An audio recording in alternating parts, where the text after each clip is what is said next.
Quiero decirles que la Facultad de Ciencias Sociales tiene mucho orgullo en haber organizado este acto que conmemora, evoca y se plantea los legados y las perspectivas del nacimiento, 180 años de nuestros partidos históricos o tradicionales, de nuestros bandos y partidos. Que la Facultad de Ciencias Sociales, cumpliendo 25 años, ha organizado este acto, el Instituto de Ciencia Política particularmente esmerado en él, ha tenido que sortear varios obstáculos y propios de la naturaleza de la agenda y de nuestra política, y a veces ni siquiera de nuestra política. Tuvimos que esperar que la agenda parlamentaria nos diera espacio, ¿verdad?, luego de la rendición de cuentas. Tuvimos que procurar no tropezar con los partidos de Wander, ¿no? Más o menos los hemos ido esquivando. Y bueno, hoy contamos con la presencia del senador Pedro Bordaberry, del senador Luis Alberto Heber y de los colegas del Departamento de Ciencia Política, Adolfo Garcés y Felipe Monestier. Para pasar rápidamente al tema, respetar un orden alfabético y mezclar bien, como decía Esther, el mundo político y el mundo académico, se van a ir alternando en unos 20 minutos más o menos de exposición a cada uno de ustedes. Hablaré. Y después, bueno, a ver si podemos animar un intercambio. Así que, senador.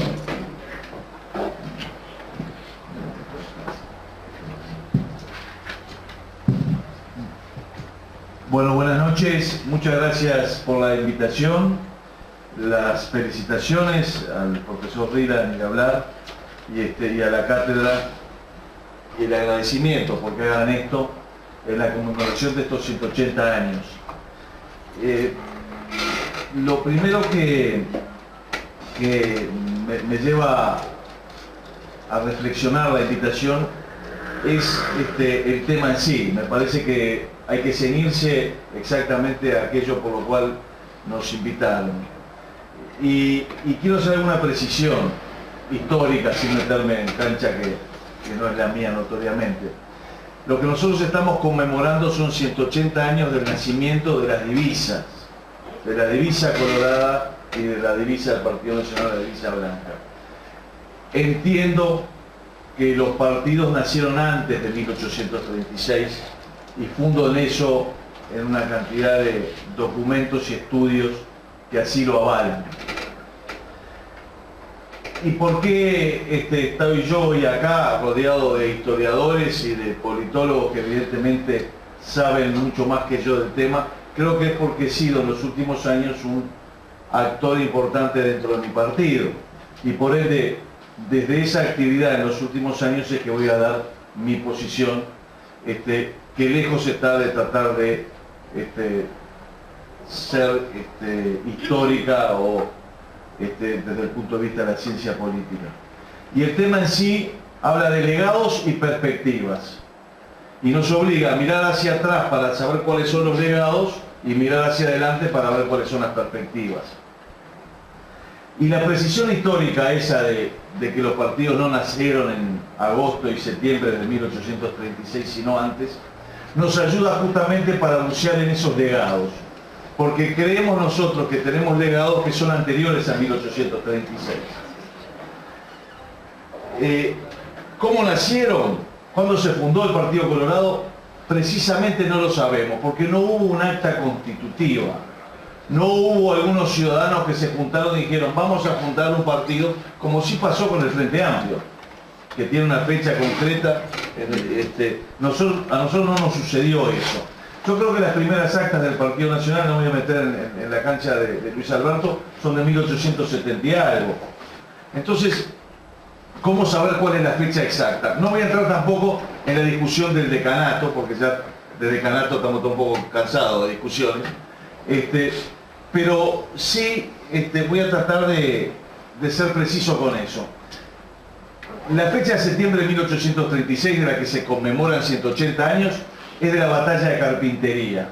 tiene un antecedente inmediato. 10 de agosto de 1836, un decreto del presidente Oribe estableciendo la obligatoriedad del uso de la divisa blanca.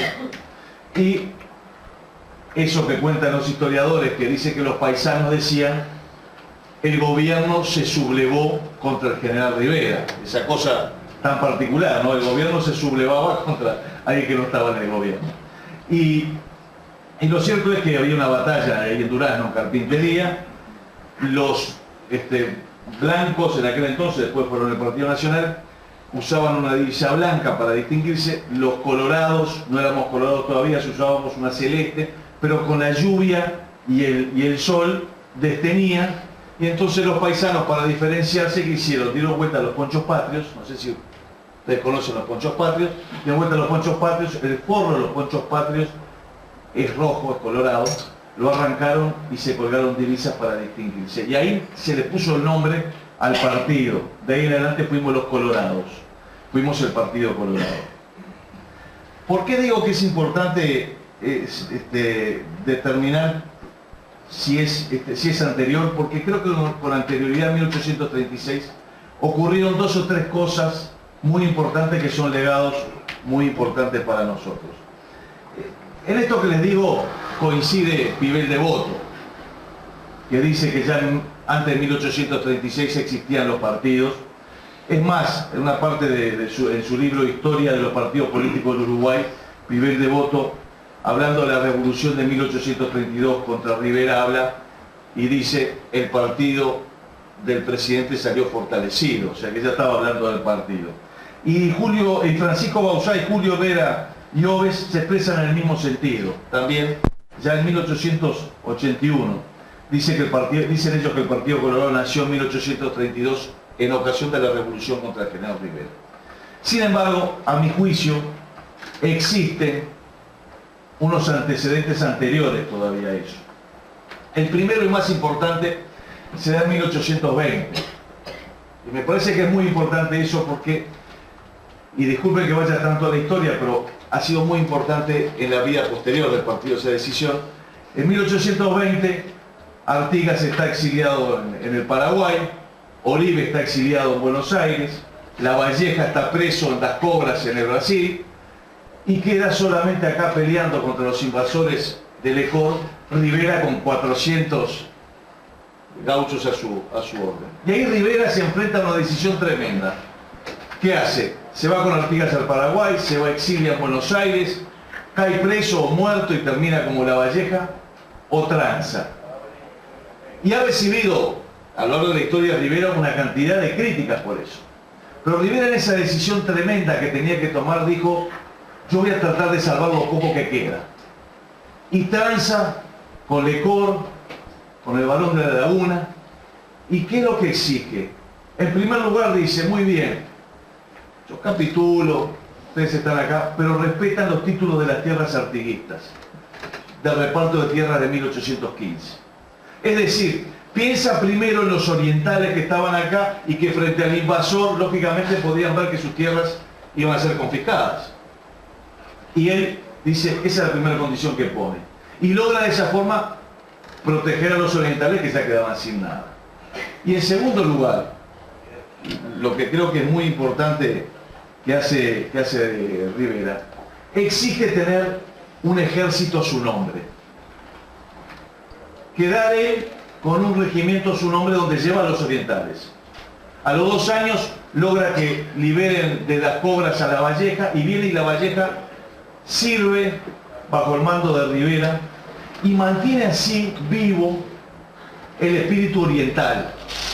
Y eso es una decisión mucho más importante de la que nos imaginamos, porque cuando en 1825 los 33 orientales desembarcan en la Graciada, es fundamental que Rivera se pliegue a la revolución. Digo, los 33 orientales eran muy valientes, pero 33 no iban a derrotar al imperio, eso seguro.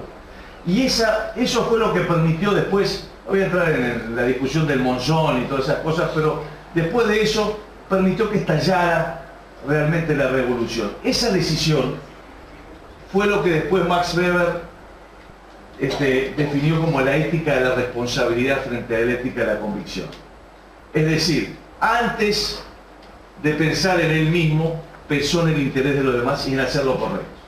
Y ese es un legado que hoy tenemos fundamental, está en el artículo primero de nuestra Carta Orgánica, y es que siempre prime la ética de la responsabilidad. Y hay, creo yo, me parece, varios hechos así. Yo les podría hacer la anécdota del año 2002, me tocó ser ministro. Recuerdo que en ese momento se nos planteaba la disyuntiva entre poner impuestos al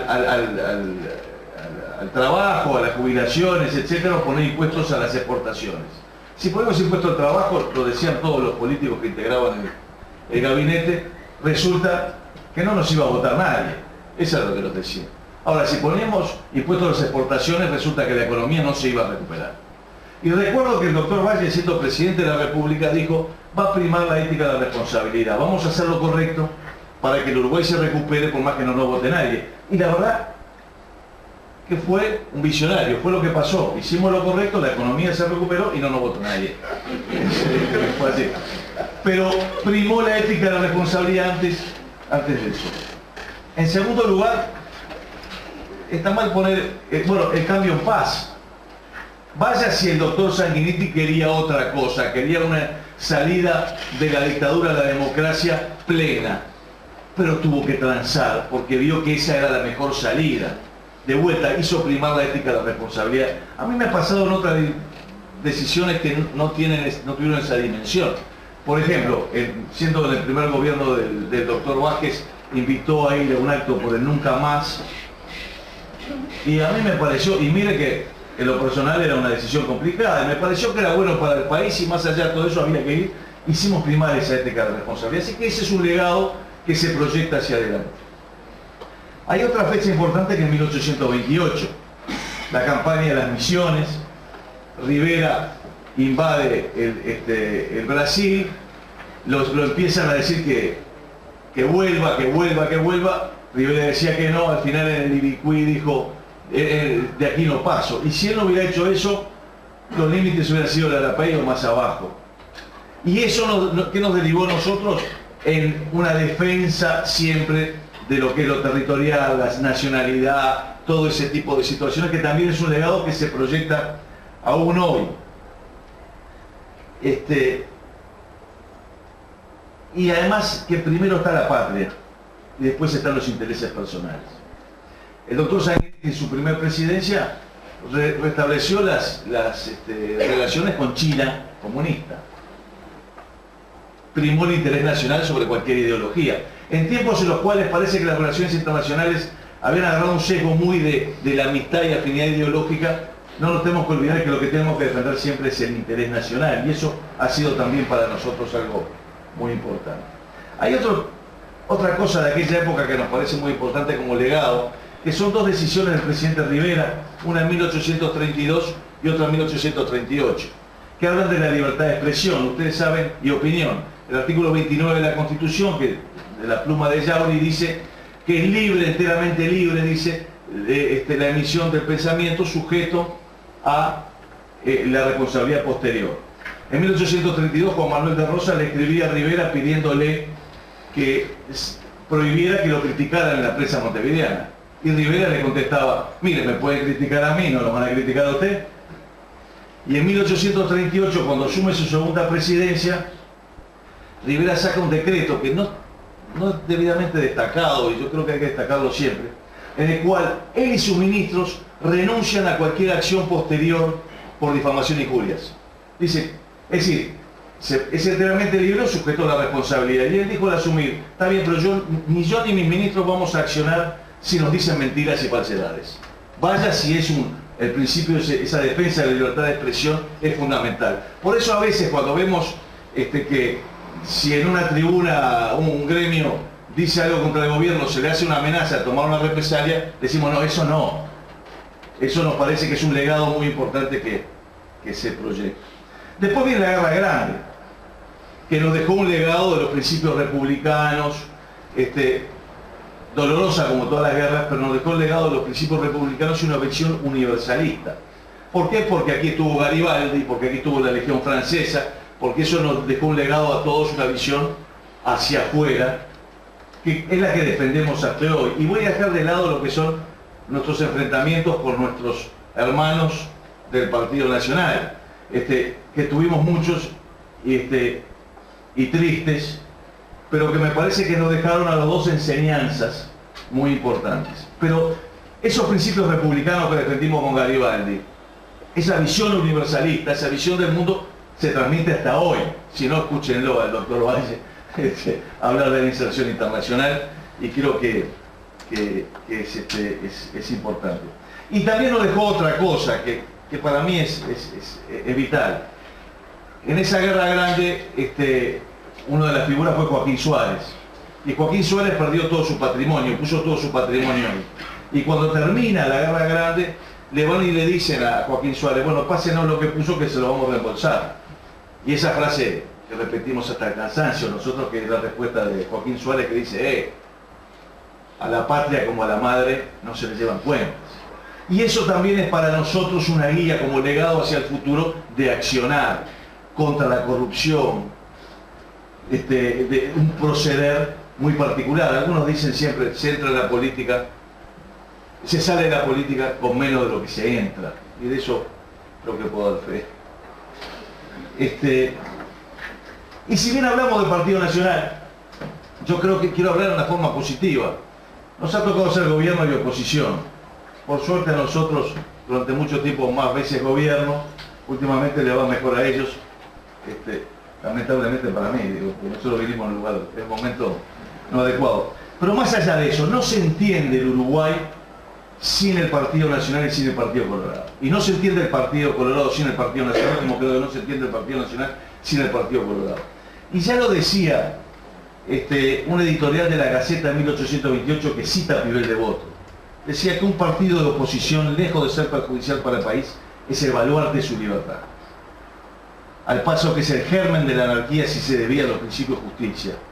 Un partido de oposición interesa a los pueblos y es necesario para el sostén de las leyes. Hay una anécdota que a mí me gusta mucho entre Luis Valle Verdes y Luis Alberto Herrera. Dice que Valle Verdes quería aprobar una ley, lo va a ver a Luis Alberto Herrera, le explica la ley era buena, Herrera lo escucha un rato largo, dice, está muy bien la ley, preséntela que yo me voy a oponer. Entonces Valle Verdes le dice, pero esto, ¿se va a oponer? Sí, esto es sencillo. Usted la presenta, yo me opongo, después se aprueba, y así funciona la democracia del país. Y creo que la necesidad de que haya oposición, y oposición fuerte, es vital. Y así se ha construido el Uruguay. Nosotros nos gusta hablar de las reformas de Valle Ordóñez y de todas esas cosas, pero sin el Partido Nacional del otro lado proponiendo, exigiendo, no hubiera sido posible. Y entonces, ese también es un legado, ¿no? Quedan 5 países. Me voy a saltear algunos años, de unos por el tiempo y otros para pasar de lado de Masoyer, Quintero, Palmar y hasta la guerra del 4. Y ir ahí sí detenerme un minutito en el Quebracho, donde nos encontró trabajando juntos a blancos, colorados y cívicos en la revolución que fue un desastre. No nos mataron a todos de rebote en el último momento, pero que sí una revolución que después tuvo a varios presidentes de la República. Y me voy a detener no solamente en la obra de justicia social de Valle Ordóñez, que es por todas conocida y es un legado para nosotros, la limitación de jornada, los derechos de la mujer, todas esas cosas muy importantes. Voy a dejarle al senador Heber, que seguro va a hacer referencia a la Constitución de 1917, en la que creo que vamos a coincidir. Y me voy a quedar el legado de la educación, que me parece que es muy importante como legado eso. Desde Artigas y sean los orientales tan ilustrados como valientes, hasta Uribe, fundando la Universidad de la República en su presidencia, hasta los hermanos José Pedro y Jacobo Varela con la escuela pública laica gratuita y obligatoria, Enriqueta Conti Riquet con el primer jardín de infantes de América, o Rodó con los liceos departamentales, o Pedro Figari con la Escuela de Artes y Oficios, o Grompone con el IPA. Y ese es un legado tremendo que creemos por estar peleando por ese legado de siempre. Creo que la gran reforma del año 96 en la educación iba en ese sentido, de hacer grandes cosas en esto, y nuestra mayor demanda hoy en el Parlamento pasa mucho por ahí. ¿Por qué es eso? Porque la igualdad y la justicia social se logra sobre todo a través de la educación, de las oportunidades. Y ese es el gran legado que nosotros tenemos que tener. Y esa es nuestra gran preocupación hoy, la preocupación más grande. Y ese legado que viene de todos esos grandes hombres que acabo de mencionar y más, es algo que se tiene que proyectar hacia el futuro, y creo que es el gran desafío que hoy tenemos en el Uruguay. Creo también que la construcción de la democracia con el Partido Nacional pasó por un concepto que compartimos, que es que no creemos ni nosotros ni ellos en la lucha de clases. Somos dos partidos policlasistas, que queremos representar a todos, a los trabajadores, a los empresarios, a los jubilados, a los hombres y a las mujeres, es decir, a todos. No creía Valle y Ordóñez en la lucha de clases, entonces eso es también un elemento que ha sido muy importante. Pero he hablado mucho de hacia atrás, y seguro me dirán que pase hacia adelante. Yo creo que tenemos un desafío muy grande. Hay un libro de Zygmunt Bauman que se llama Ceguera Moral, que la verdad que lo leo y lo releo, que me parece que es bueno leerlo, que nos dice qué es lo que está pasando hoy en la política en el mundo. Dice Bauman que es un secreto a voces que la nuestra es una época en la cual la política se retira. Observemos, dice, los numerosos payasos políticos que hoy en día adquieren mayor popularidad que cualquiera de los anticuados políticos del tipo burocrático o experto. Porque o las noticias políticas se someten dócilmente a las reglas del infoentretenimiento, o no tienen otra posibilidad que la de ser ofrecidas a un estrecho y normalmente marginado nicho de audiencia. Y por ejemplos, él cita a Berlusconi. Miremos lo que está pasando en los Estados Unidos, ¿no? En la alcaldía de Roma, o la de Turín, el diputado Tirica en el Brasil, y así hay muchos ejemplos. No quiero traer ejemplos en el país. Pero ¿qué es lo que pasa? Hoy la política no solamente compite con la política, compite con el infoentretenimiento. Es decir, para captar la atención del elector, tenemos que competir con el elector que está mirando a las 5 de la tarde del miércoles el partido entre Godín y Suárez, el Netflix, hay una cantidad de cosas que es muy difícil hacerlo. ¿Y qué pasa? ¿Cuáles son los políticos que hoy se empiezan a destacar? Los que dominan esas reglas del entretenimiento, que saben hacerlo, que captan la atención. A ver, yo el otro día estaba mirando un discurso de Hillary Clinton y a los 3 minutos quería cambiar. Y confieso que tengo más simpatía por ella que por el señor Trump. Pero al rato vino de Trump y quedé así. A ver qué barbaridad iba a decir. Y me captó 5 o 10 minutos Trump con eso. Y entonces, ¿por qué hago toda esta referencia? Porque, ¿cuál es nuestro gran desafío hoy? Ver cómo todos esos legados de la ética de la responsabilidad, de la lucha por la educación, de los principios republicanos, de la libertad, etc., se pueden proyectar hacia adelante. En este mundo en el cual, veí el otro día un reportaje a un ciudadano que va a hacer un grupo dentro del Partido Colorado y decían, tiene 12.000 seguidores en Twitter, es el tercero en el partido. Ah, bueno, no valemos por las ideas, sino por la cantidad de seguidores que tenemos en el Twitter. O los que me gustan en el Facebook. Y entonces, ¿cómo hacemos nosotros? Y creo que es un gran problema, mucho más grande para nosotros que para el Partido Nacional, el enfrentar ese mundo con estos principios. Porque el Partido Nacional, con gran acierto, tiene toda una épica que siempre ha cultivado. Y siempre la ha cultivado bien. Y uno los ve y están motivados, etc. Y el nuestro siempre ha sido un partido que ha apuntado mucho más a lo racional. Y entonces lo racional significa premisa mayor, premisa menor, colofón. Y hoy en día la gente, cuando empezaste con la premisa mayor, cambió canal. Esa es la verdad. Y entonces, nuestro gran desafío, creo yo, Y el Partido Nacional con gran calidad se van a Massoyer y se van a Paysandú y tiene todas esas cosas que tienen esa mística que nosotros, la verdad que no hemos cultivado y no lo hemos sabido hacer, quizás porque somos esencialmente racionalistas.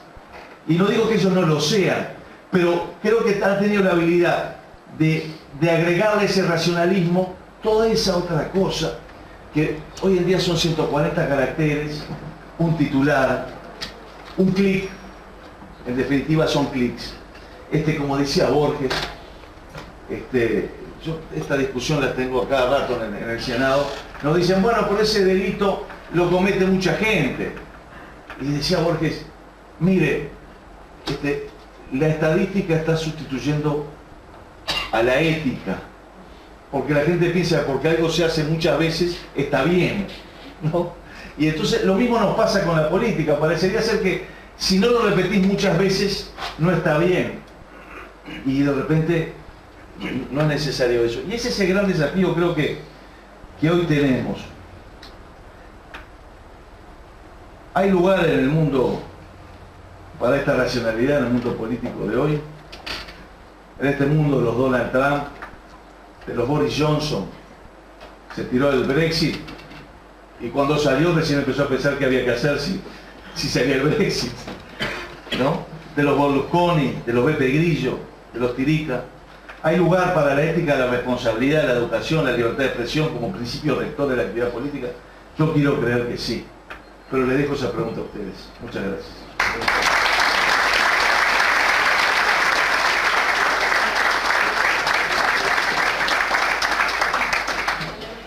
Sí. Bueno, muy bien. Ahí tenés uno. Bueno. Estábamos cerca de eso. Che, no, primero que nada, Pepe, muchas gracias por la invitación. Obviamente también muchas gracias a mis compañeros del Instituto de Ciencia, a los demás compañeros del Instituto de Ciencia Política por la confianza y por la oportunidad de hablar en este momento que bueno, que es un momento de celebración para la democracia uruguaya, porque el primer argumento que quisiera presentar, muy simple, de los tres que quiero presentar, es que si algo tenemos que agradecer a los partidos tradicionales, partidos que últimamente preferimos llamar muchos de nosotros fundacionales, dado que también hay otras tradiciones muy fuertes en Uruguay, la tradición frente amplista desde luego, Pepe Rila diría la tradición contra los partidos, otra tradición muy fuerte, en fin, que a veces se expresa políticamente y partidariamente paradojalmente. En fin, si algo tenemos que agradecerle a los partidos fundacionales es la democracia, ese es el primer argumento que quisiera hacer. El segundo, antes de ir al tercero, que sería el de los desafíos, no de la política en general, no de los partidos en general, sino de los partidos tradicionales. El segundo que quisiera proponerles es una reflexión sobre estos 50 años de los partidos tradicionales, estos 50 años que los llevaron desde el 66 hasta ahora, de tener casi el 90% de los votos a tener un poquito menos del 50%. Y quisiera en realidad argumentar que, aunque parezca raro, capaz que lo es, capaz que estoy equivocado por tanto en lo que voy a decir, yo creo que son años de aprendizaje de los partidos tradicionales, donde hay más aprendizaje que errores. En fin, voy por partes. Lo primero, la democracia uruguaya y los partidos. A veces exagerando un poco, solemos decir, historiadores, politólogos, solemos decir, los partidos uruguayos construyeron todo, no solo construyeron la democracia, ¿no? A veces exagerando un poco decimos, hasta construyeron la idea de nación. En un momento había que inventar algo que nos identificara a todos y hasta construyeron o rescataron Artigas de su leyenda negra, ¿no? Los partidos construyeron la nación, seguramente. Los partidos construyeron el Estado. Está suficientemente bien documentado hasta qué punto los partidos construyeron el Estado. Los partidos construyeron hasta la sociedad civil a veces, ¿no? ¿Cuánto de la construcción de los sindicatos responde no a los partidos tradicionales en este caso, pero a los partidos de izquierda? Más que nada. En fin, Los partidos son protagonistas esenciales de la vida política de este país, pero si una cosa importante construyeron, y si por una cosa creo que los ciudadanos del siglo XXI debemos estarles agradecidos a los partidos tradicionales fundamentalmente, a los fundacionales, es haber construido la democracia. Voy a aplicar varias restas acá, ¿no? Acordándome de la manera de pensar de Carlitos Raldasúa, ¿no? Que hacía una afirmación y después empezaba a hacer restas, ¿no? ¿Qué restas habría que hacer? Bueno, está bien, no solo los blancos y los colorados construyeron la democracia. Para empezar en todo caso, por otra tradición con la que me identifico un poco más que con las tradiciones partidarias. Bueno, ¿cuánto hicieron lo que en otros tiempos llamábamos los intelectuales? O en otros tiempos había gente que llamaba los doctores, ¿no? ¿Cuánto hicieron los Baferreira? ¿Cuánto hicieron los Rodó por contribuir a construir la democracia en este país? Yo en algún momento me atreví a escribirlo y todavía lo escribiría de vuelta. Yo no creo que se pueda, creo que no se puede explicar ese parto maravilloso del 16 y esa capacidad de los partidos tradicionales de pactar entre sí sin 10, 15 años capaz de magisterio filosófico en el sentido más puro del término, como explicaba don Arturo Ardao, de la paz y de la capacidad de escuchar al otro. Sin eso que instalaron ellos, ¿no? Sin Baferreira y esa idea de no pensemos por sistemas, y menos por camisetas, ¿no? Sino por ideas, ¿no? O lo que decía Rodó, vamos a ver si aprendemos a descubrir la parte de razón que pueda tener el otro. Sin ese magisterio tan profundo, sin esas lecciones tan divulgadas en la élite de principios del siglo XX, ¿se pudo haber construido la democracia? Bueno, entonces, no seré yo quien diga que solamente los partidos tradicionales construyeron la democracia. Hubo otras manos, otras voces, otras lecciones, otros aportes. Los partidos de izquierda. Bueno, yo diría, desde el 85 para adelante, la izquierda ha hecho mucho en este país para que la gente siga creyendo en la democracia. Ha hecho mucho. Quizás antes, y sin quizás, creo que antes de la dictadura, creo que fue exactamente lo opuesto. No solo la izquierda, vale también para mi tradición, la tradición de los profes en todo caso, de los universitarios, de los intelectuales. Pero dejándome de restas, y para ir a lo que quiero, al punto que quiero hacer, la democracia, que no es tan frecuente en el mundo, lamentablemente, las buenas democracias, que son menos frecuentes todavía, tuvieron en los partidos tradicionales a sus principales constructores. Yo lo digo todo el tiempo en las clases y por ahí, la democracia en el mundo es una recién llegada, es una idea muy antigua, 2500 años por lo menos, pero como construcción tiene 100 años. ¿Cuántas democracias buenas hay en el mundo? Democracias plenas, según mediciones bien construidas y muy divulgadas que andan por ahí. 20, según el último informe, ¿no? de Economist Intelligence Unit. 20. 9% de la población viviendo en democracias plenas. Es un desastre. La democracia en el mundo es re nueva y quizás por eso también siga siendo un desastre. Y en América Latina mucho peor, mucho peor. Me he repetido otra frase hecha, te la vivo diciendo. Solemos decir que América Latina es el continente de la desigualdad. Perfecto. Antes, ese continente de la dictadura. Ese continente de la dictadura es un desastre América Latina, ¿no? Y en ese desastre, que es América Latina, y en ese contexto de democracias defectuosas, de regímenes híbridos, de autoritarismos y de todo lo que quieran ustedes, que es el que predomina en el mundo, en ese contexto tenemos la suerte de vivir en una democracia plena. De las pocas. Y eso es básicamente obra de los partidos fundacionales. ¿Por qué lograron construir esta democracia? Básicamente ellos. Yo diría por 3 razones. Representación, competencia e ingeniería. Representación. Ahora Pedro decía, bueno, hay que remontarse más allá de 1836 para hacer la historia de las divisas. Seguramente tiene razón. Y es muy difícil fijar la fecha de nacimiento de las divisas o de los partidos, de la transformación de esos bandos políticos militares en partidos propiamente dichos. Y es muy difícil porque, como se decía, no hay actas fundacionales. Porque los partidos no los creamos nosotros, los doctorcitos. No, por suerte. Por suerte. Claro, Ernesto, por suerte. Lo digo todo el tiempo en todas mis clases. Si no, preguntale ahí al amigo Nacho, que no me deja mentir. Por suerte. Los partidos nacieron en torno a los caudillos. Los caudillos, voy a exagerar un poquitito por una vez en mi vida, los caudillos fueron el primer sistema de cuidados que tuvo este país. Y sí, ¿quién cuidaba a la gente? Los cuidaban los caudillos, ¿no? Y por eso la gente seguía a los caudillos. O la gente es tonta, o los paisanos eran tontos.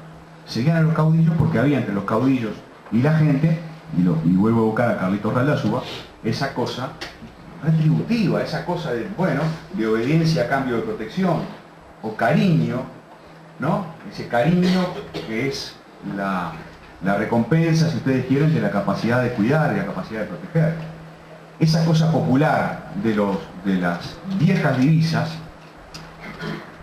yo creo que explica lo que han tenido los partidos tradicionales toda la vida y que ha dejado de ser un patrimonio de los partidos tradicionales para ser un patrimonio de todo el sistema de partidos uruguayos, que es la capacidad de representar, ¿no?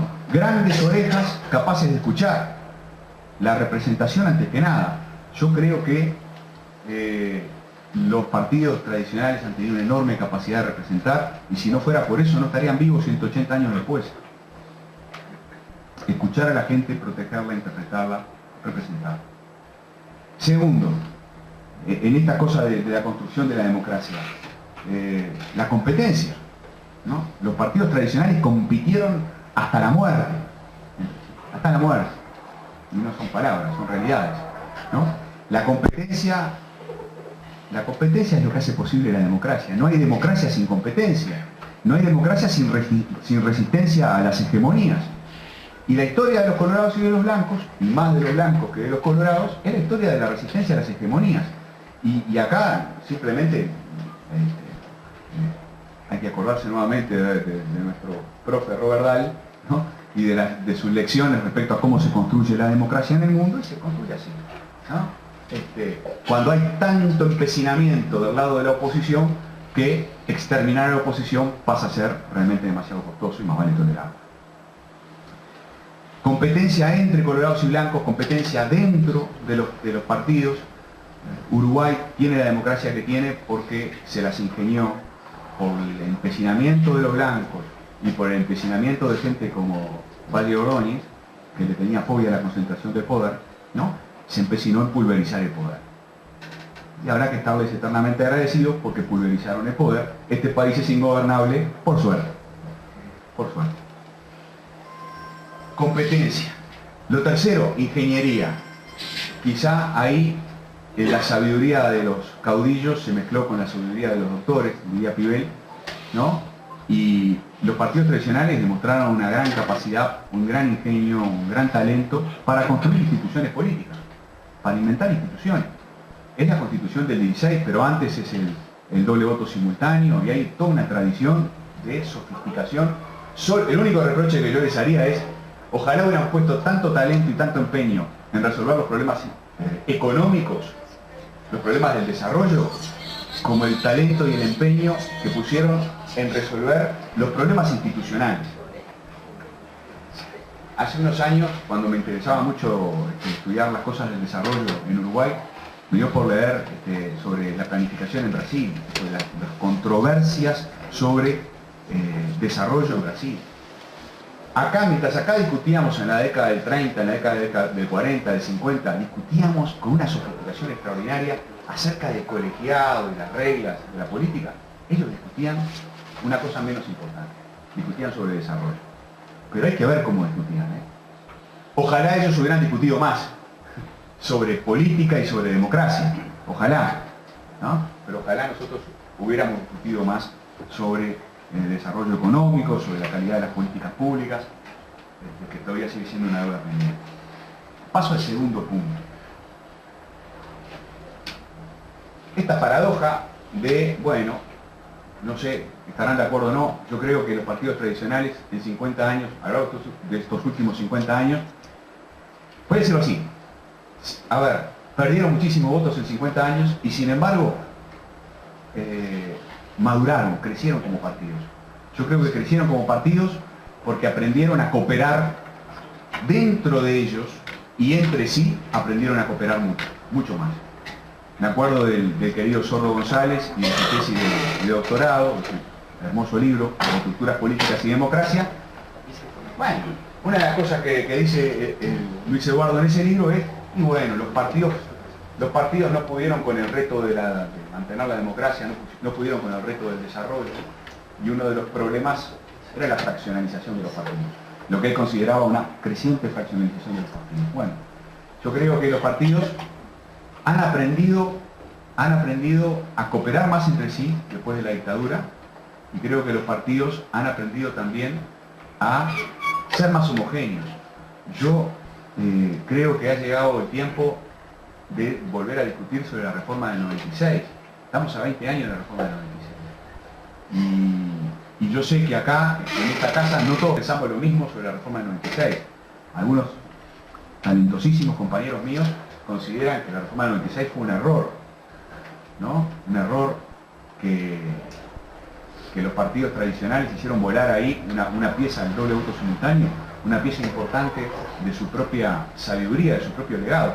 Yo creo que vale la pena discutirlo. Yo creo que aprendieron de su experiencia, a un costo alto en términos electorales, pero aprendieron de su experiencia. Creo que los partidos es mejor que sean más homogéneos como son ahora y no tan heterogéneos como eran antes.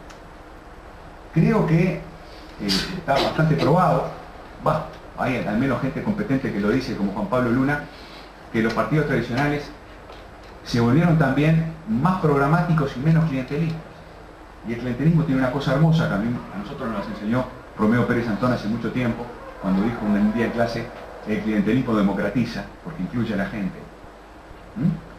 Pero bueno, en verdad, los sistemas políticos modernos, la representación moderna funciona un poco mejor si hay menos clientelismo y más doctrina en los partidos. Y los partidos tradicionales se volvieron más doctrinarios, para mi gusto aprendido. El tercer aprendizaje, y es, a pesar de que yo creo que ya no los partidos tradicionales, la política uruguaya en general, sigue teniendo una cuenta pendiente con los saberes de los expertos, ¿no? Con el puente entre las ciencias sociales y las decisiones, las políticas públicas. Los partidos tradicionales, en su obra de gobierno, después de la dictadura, también se esforzaron por calificar las políticas. Se volvieron más estudiosos, creo que respetaron más, acudieron más al saber de los expertos, que no es un saber superior, es otro saber complementario del saber de la ciudadanía, del saber de los actores políticos propiamente dichos. Nada, queda pendiente esta pregunta, ¿no? Yo no tengo una respuesta. Bueno, si es que aprendieron, ¿por qué perdieron votos? ¿Por qué perdieron tantos votos? Bueno, interesante. Paso a los desafíos.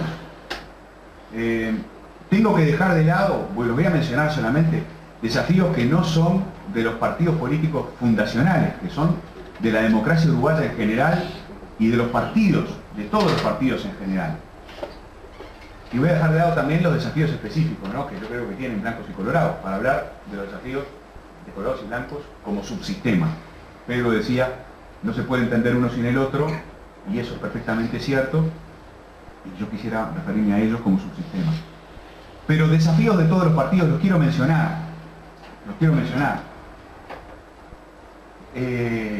Hemos hecho como país un esfuerzo en los últimos años por hincarle el diente al dificilísimo tema del dinero y la política. Estamos en la epidermis, estamos en la superficie, ¿no? Y Heber ha venido trabajando en esto y sé que ha conversado, trascendió públicamente, conversaciones con Mujica por lo menos, sobre este asunto. Temazo que acá en la facultad algunos compañeros vienen planteando muy bien, ¿no? Fuera, ¿no? Pienso en los trabajos de Daniel Chasquete, pienso en la Católica, en Rafa Piñeiro, ¿sí? Hay todo un gran asunto en el financiamiento de los partidos, que incluye a los partidos tradicionales, pero que va más allá de colorados y de blancos. Segunda cosa, ya lo mencionaba hace un ratito, ¿no? El puente entre ciencias sociales y políticas públicas. Yo creo que que los partidos en general tienen que seguir pensando en revisar los incentivos de sus carreras políticas. Creo que no puede ser que los militantes, los que quieren a los partidos, tengan que elegir entre carreras políticas exitosas y carreras académicas potentes. Tienen que elegir, o hacen una cosa o hacen la otra. Yo no estoy queriendo el político chileno que tiene un PhD, pero capaz que le pedimos que sacrifique demasiado en el terreno de la profesión al militante que quiere a los partidos. Las asesorías parlamentarias, sigue siendo un papelón, ¿no? Que Uruguay no tenga asesorías parlamentarias mucho más potentes. Los vínculos con el sistema universitario, las usinas de ideas de los partidos, que a veces son más un sello que una usina de ideas propiamente dicha. Entonces, financiamiento de los partidos, el puente entre ciencias sociales y políticas públicas. Y tercero, que es un problema no de los partidos tradicionales, sino de los partidos en general. Miren los datos otra vez del Latino Barómetro 2016. ¿Cuántos uruguayos confían en los partidos políticos? Menos del 20%. La gente cree más en las iglesias, en la prensa y en la empresa, en cualquier cosa, con todo cariño por todo lo que nombré antes, que en los partidos políticos. Tenemos un problema de legitimidad, ¿ok? Pero dejo de lado estos asuntos, que cada uno de ellos merece una discusión. Dejo de lado los desafíos de colorados y de blancos. Yo tengo una interpretación algo distinta de la que vos hacés del Partido Colorado y de sus problemas. No sé si el problema es el racionalismo y la tradición ideológica del Partido Colorado. En todo caso, el gran problema del Partido Colorado desde mi punto de vista es que lo desalojó de su espacio tradicional y de sus electores tradicionales. Bueno, capaz que vos lo compartís también, ¿no? No lo dijiste ahora. Lo desalojó el Frente Amplio, ¿no? Hoy mañana mostraba en clase de Ciencias Económicas la frase de Valle, dicen que en la convención del 25, ¿no? El Partido Colorado es el escudo de los débiles. Y bueno, ese escudo pública y notoriamente para la inmensa mayoría de la población, yo diría para la mayoría de la población, pasó a manos del Frente. Y creo que ese es el gran problema del Partido Colorado.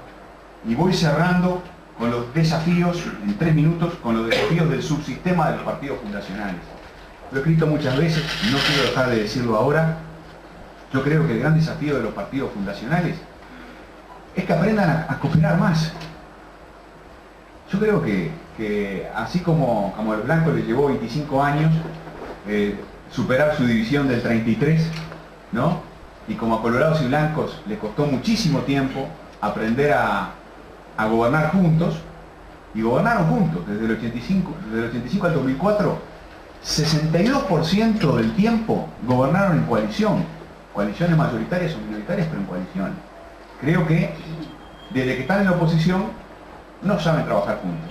Les pesa muchísimo la historia, ¿no? Las identidades, ¿no? Qué lindo que las puedan preservar, ¿no? Qué lindo que las puedan preservar, pero les pesan demasiado las identidades, les pesa demasiado la competencia entre ellos, y creo que siguen teniendo problemas serios para reconocer que si juntos construyeron la democracia, que si juntos gobernaron buena parte del tiempo,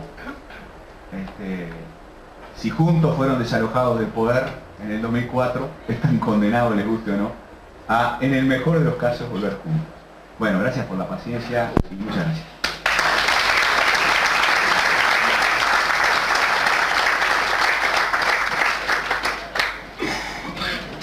Bueno, senador Heber.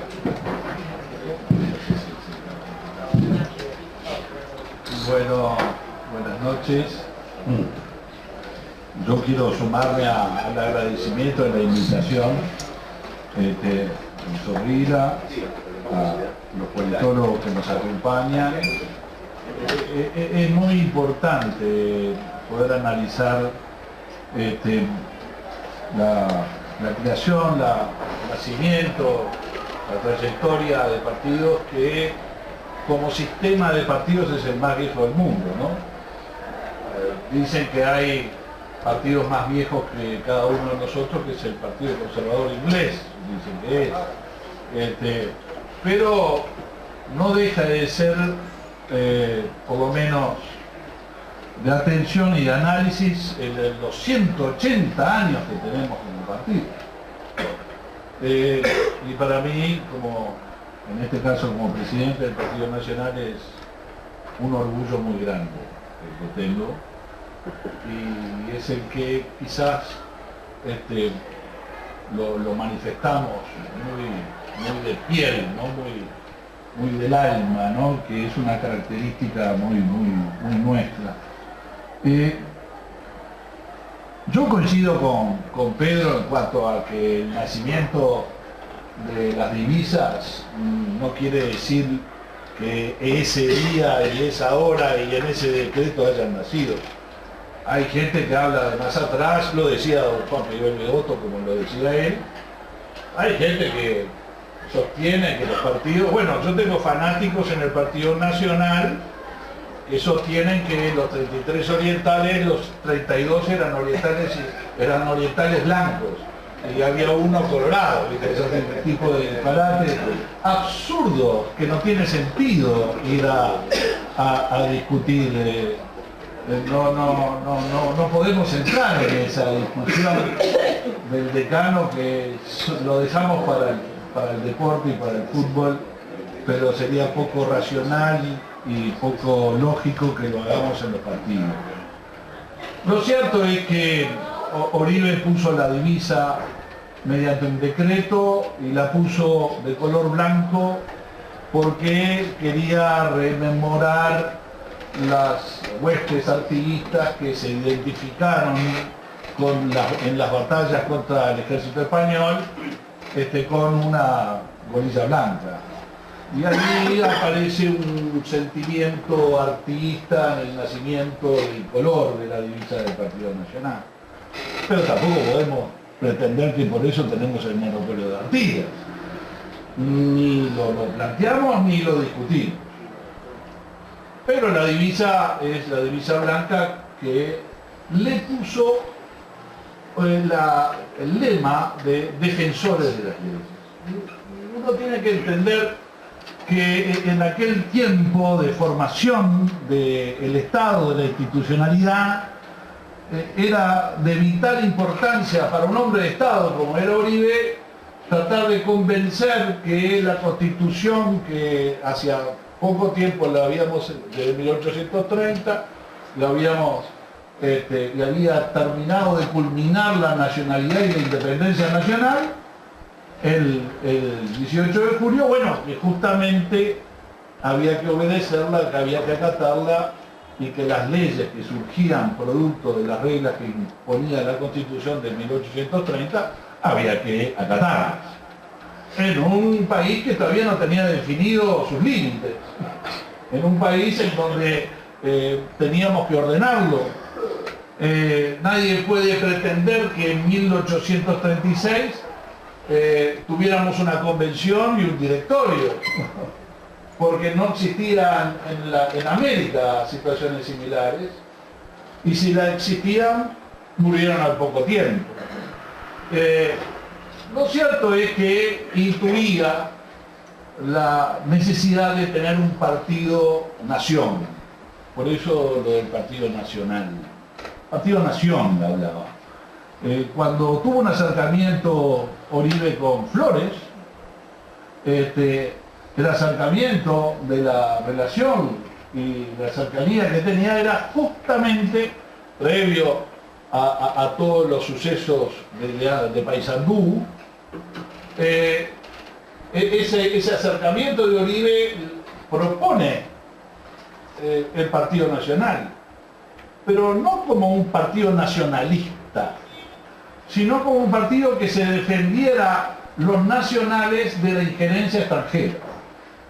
Básicamente esa era la preocupación de Oribe, y ese fue el planteo que de alguna manera estableció, al punto tal que cuenta la anécdota que cuando murió Oribe, al entierro vino desde Entre Ríos el general Venancio Flores a rendirle homenaje.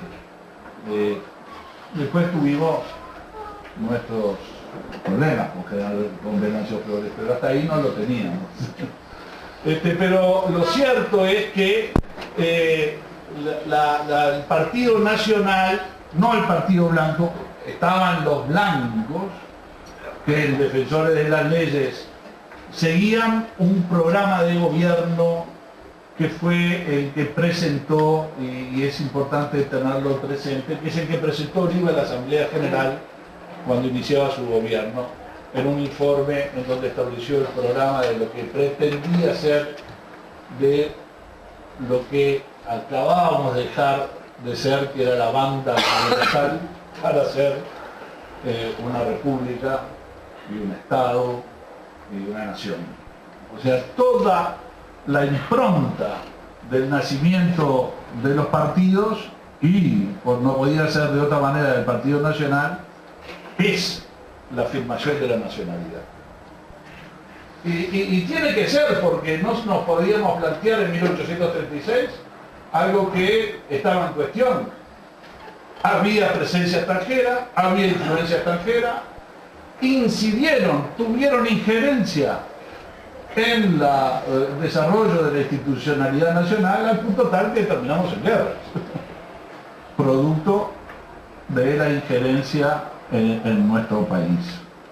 Pero desde el lema Defensores de las Leyes a la afirmación nacional, a la consolidación democrática, que no era otra cosa que aceptar la Constitución y las leyes que salían de la misma, del mismo ordenamiento constitucional, a la reafirmación de la independencia nacional, tantas veces vulnerada, a la no injerencia de países extranjeros en nuestros asuntos, fueron la obsesión y la preocupación de nuestra colectividad hasta nuestros días, hasta ahora. O sea, hay una continuidad histórica en esa preocupación. Nosotros decimos que en el Partido Nacional no hay justicia sin libertad y no puede haber libertad sin justicia. Cuando hablamos de justicia y hablamos de libertad, lo hablamos en sentido amplio. No hablamos del Poder Judicial. Hablamos de la justicia, de una sociedad justa y solidaria. Y cuando hablamos de libertad, hablamos en sentido amplio. La libertad como nación también, no solamente la libertad individual como un derecho humano.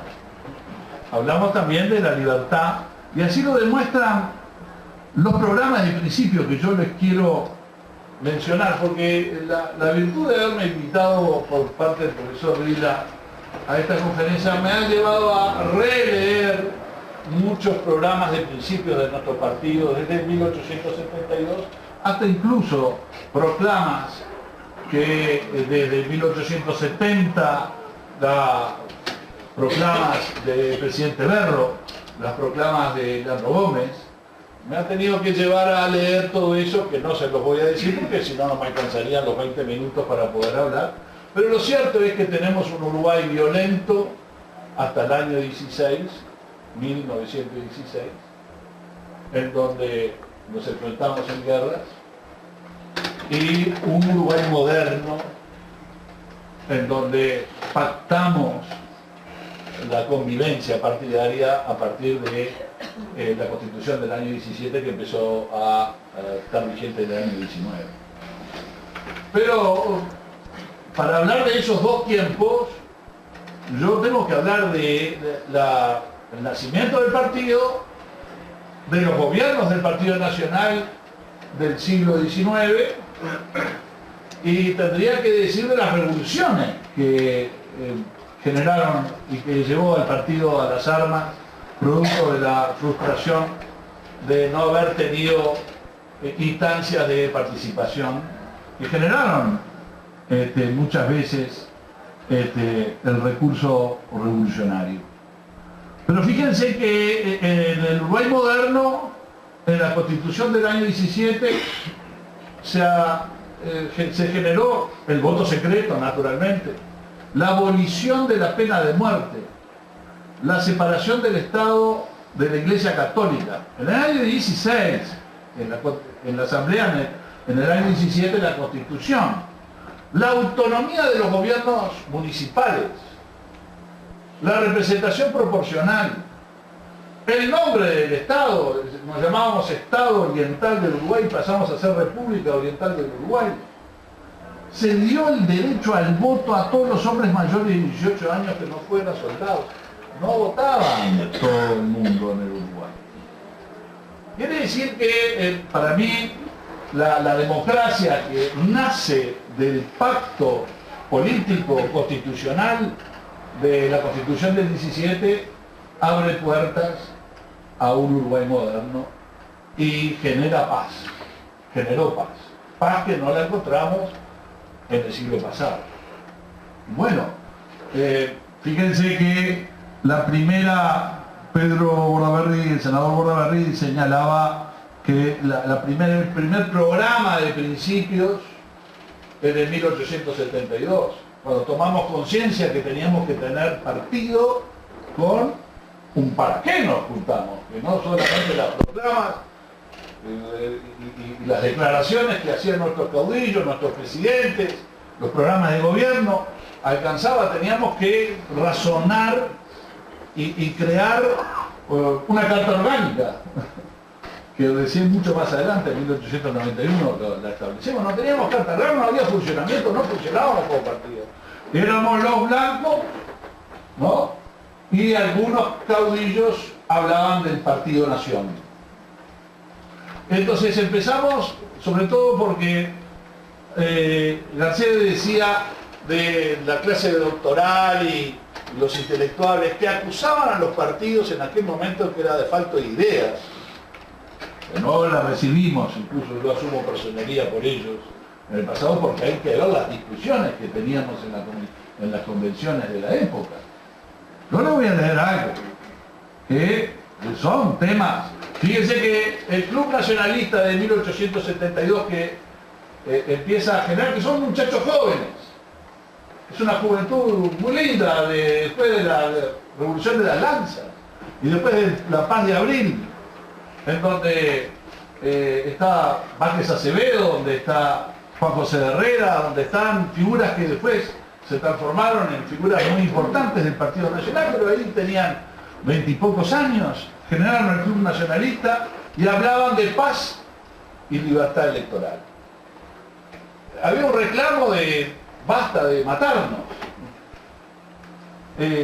Vázquez Acevedo escribía en La Democracia en la época: al Partido Nacional lo concebimos con el propósito de asegurar la autonomía de la República contra las acechanzas del extranjero, siempre la misma obsesión, y contra las amenazas de la dictadura o de la demagogia, decía Vázquez Acevedo, en 1872. La declaración de principios decía: reunir a todos los orientales en un solo partido, que sin aspiraciones personales propendamos a todos a sostener la paz y la tranquilidad de la República. La paz y la tranquilidad de la República. En el programa de 1891, porque nosotros hemos tenido el karma de quizás tener muy pocos gobiernos en estos 180 años, ¿no? No estoy diciendo nada nuevo. Pero hemos estado mucho tiempo a la intemperie. Y eso ha generado mucha discusión. Por eso las convenciones del Partido Nacional son muy ricas en las discusiones. Porque, bueno, no teníamos acceso al gobierno, salvo después del gobierno de Berro, y tuvimos 90 y pico de años. Y quizás el milagro más grande que se puede decir del Partido Nacional es que sobrevivió a 90 años de no tener y no estar en el poder. Pero bueno, eso también es discutible a lo largo de toda la historia nacional. Pero en 1891, poco tiempo después, y después del fin del periodo militarista y después y en momentos de la presidencia de Julio Herrera Lloves, son todos llamamientos a la unidad partidaria. ¿Por qué? Entonces uno tiene que mirar, ¿por qué tanto llamado a la unidad partidaria? ¿Qué pasaba? Estábamos peleados, estábamos enfrentados. Había una corriente en el Partido Nacional, que era la corriente de los posibilistas, que creían que tenía que acercarse al gobierno para ir generando cuotas de poder de participación y estaban los abstencionistas. Triunfaron estos últimos. Gran error del Partido Nacional. Cada vez que fuimos a la abstención fue una equivocación, lo digo yo. Bueno, hay en el Partido Nacional alguien que me cuestione, estoy seguro, para decir, ¿cómo vas a decir eso? Yo me parece que nunca ir a la abstención, ¿no? Pero bueno, fuimos varias veces y fue un error para mí.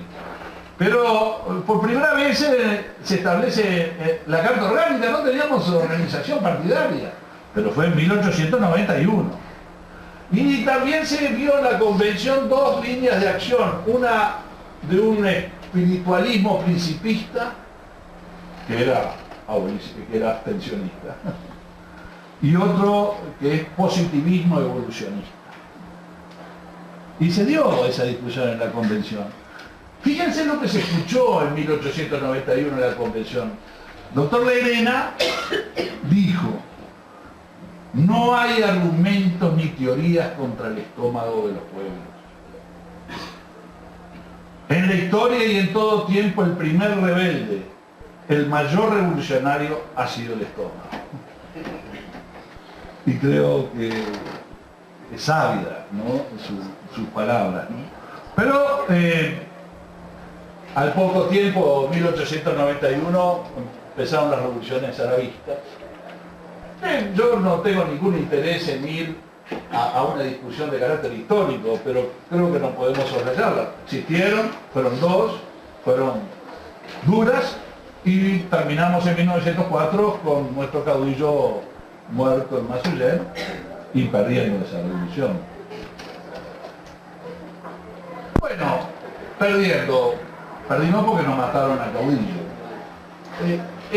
Nosotros hacemos especial hincapié en la paz de Aceguá. Esa paz de Aceguá, las bases de la paz de Aceguá la redacta un joven revolucionario que fue Luis Alberto de Herrera. Y la redacta generando, y yo les invito a que la lean porque es un programa de gobierno, que no fue aceptado en su momento, ¿no? Pero es revolucionario. Y realmente eso nos guió la acción de parlamentarios que tanto como él, como Rorro y como Quintana tuvieron una brillante actuación en la Cámara por entonces y que redactaron el programa de principios de 1906, esos muchachos. Y tuvieron una discusión muy grande con Lussich en la convención, donde Lussich no quería que tratáramos unos temas sociales.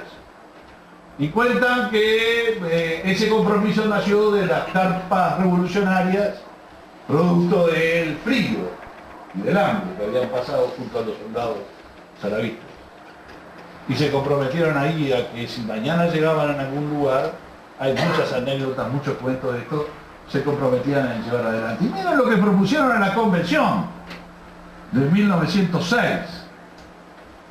Crear un banco mixto para asegurar al obrero contra accidentes de trabajo, los abandonos de la vejez, arbitraje de los conflictos entre trabajadores y patrones, el mejoramiento de los salarios de la mujer, jornadas de 8 horas y descanso semanal.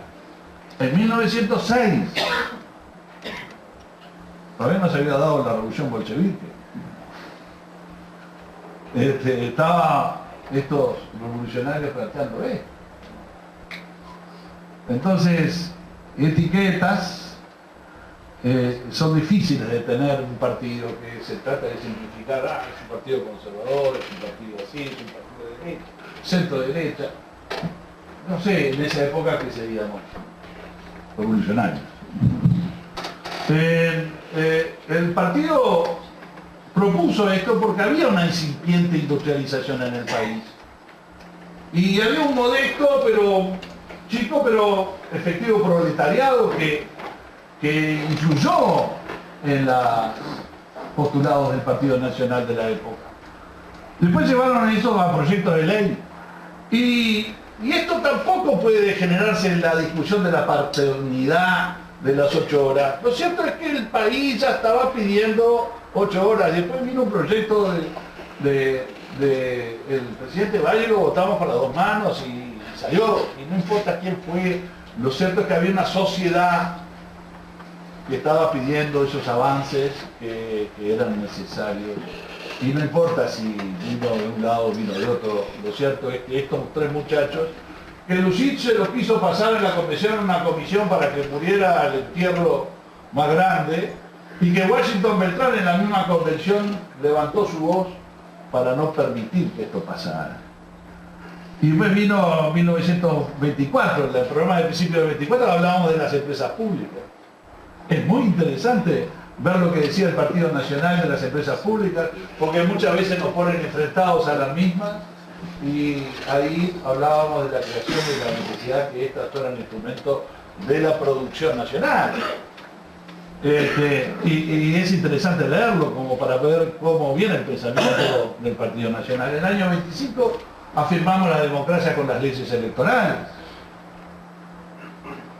Y después vinieron décadas de enfrentamiento interno del Partido Nacional. Creo que Garcés lo mencionaba, pero nosotros no lo podemos soslayar.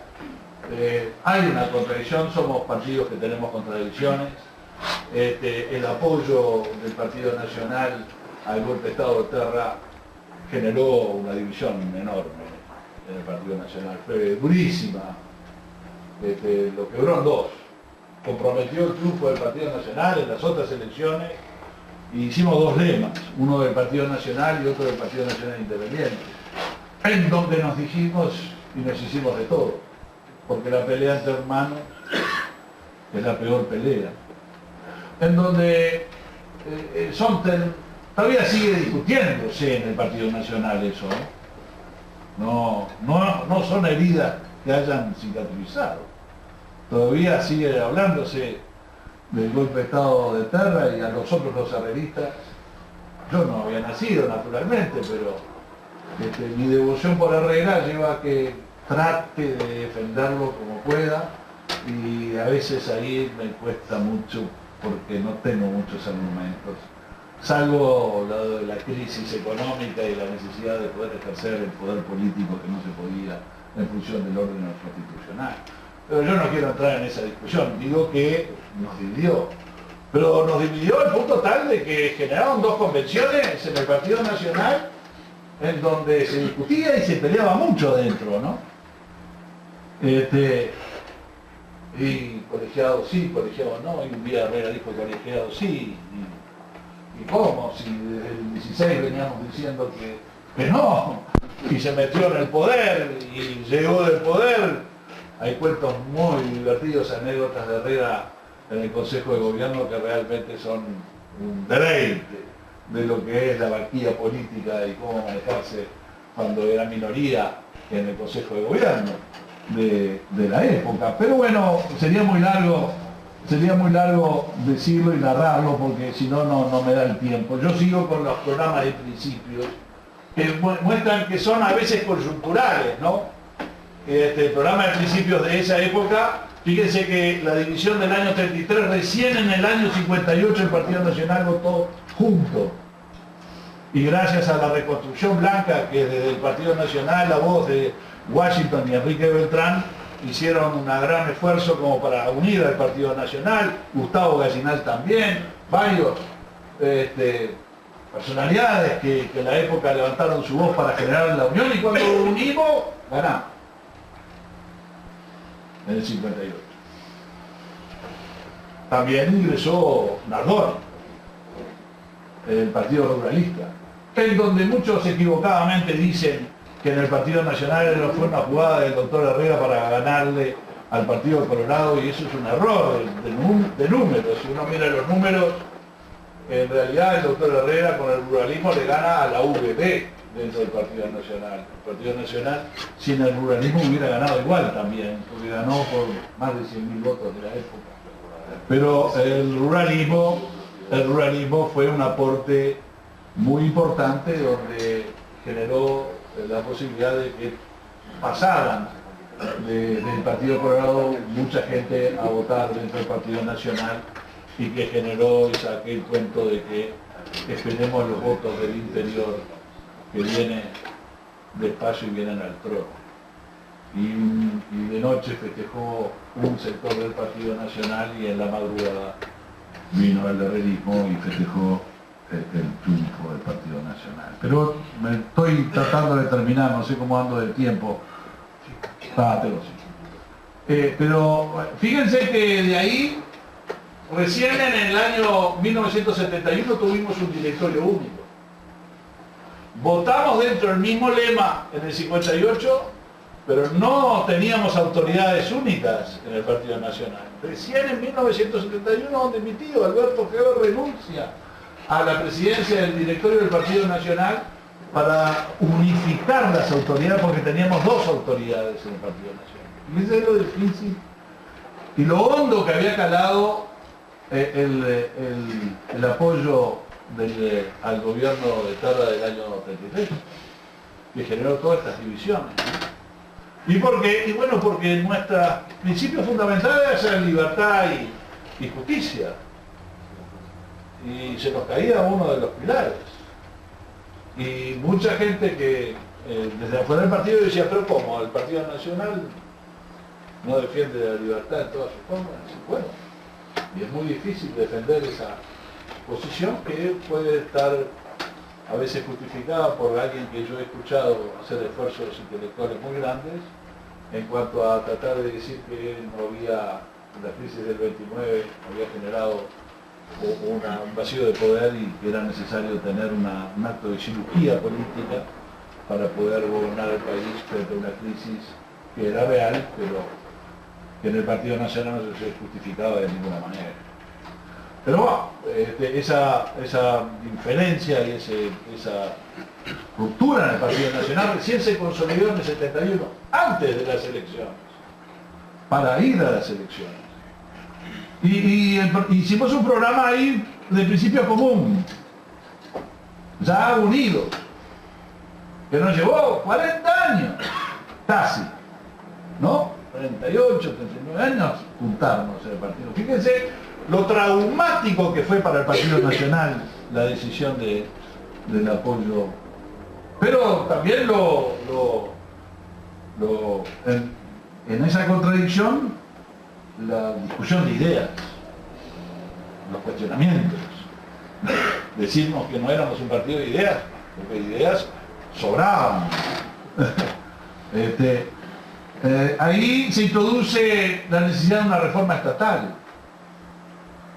Ni un Estado presidente al estilo liberal, decía el Partido Nacional del 71, ni un Estado absorbente de las energías individuales comunitarias. Vivíamos un mundo encerrado, vivíamos un mundo que se protegía, vivíamos un avance de sectores de la izquierda que cuestionaban los procedimientos. Estaba ya creado el Frente Amplio en el año 70 y en el 71 recién el Partido Nacional se une formalmente. Es todo muy reciente. Pero planteábamos se reclama la restauración de un gobierno nacionalista mediante la práctica de una política autóctona, independiente, popular, antioligárquica y contraria al totalitarismo de izquierda o de derecha. Participación de obreros y empleados en las ganancias de las empresas en que trabajaban. Consagrar mediante una reforma agraria como forma de generar mayor nivel de productividad. Bueno, en ese tiempo y en esas circunstancias el Partido Nacional planteaba, entonces algunos dicen, no, porque es una contradicción lo que el Partido Nacional planteaba en el 71 a lo que plantea hoy. No, siempre bajo los principios de libertad y de justicia nos hemos ido adecuando a los tiempos que tenemos como desafíos, y los desafíos hoy no son de una reforma agraria para nadie, ¿no? Ni para el Partido Nacional, ni para la izquierda, ni para nadie. Nadie más planteó el tema de la reforma agraria. En ese tiempo sí había latifundios improductivos, ahora hay latifundios productivos, pero latifundios muy grandes de empresas extranjeras que son los mayores latifundios que hay en el Uruguay y que además gozan de exoneraciones tributarias en gobiernos que si lo hubiéramos hecho nosotros, Y después viene, al poco tiempo, viene el tema de la dictadura militar, que tiene que ser quizás un tiempo, una conferencia aparte, ¿no? Yo simplemente quiero decir que como herrerista y como wilsonista que soy, porque no compitieron Herrera con Wilson.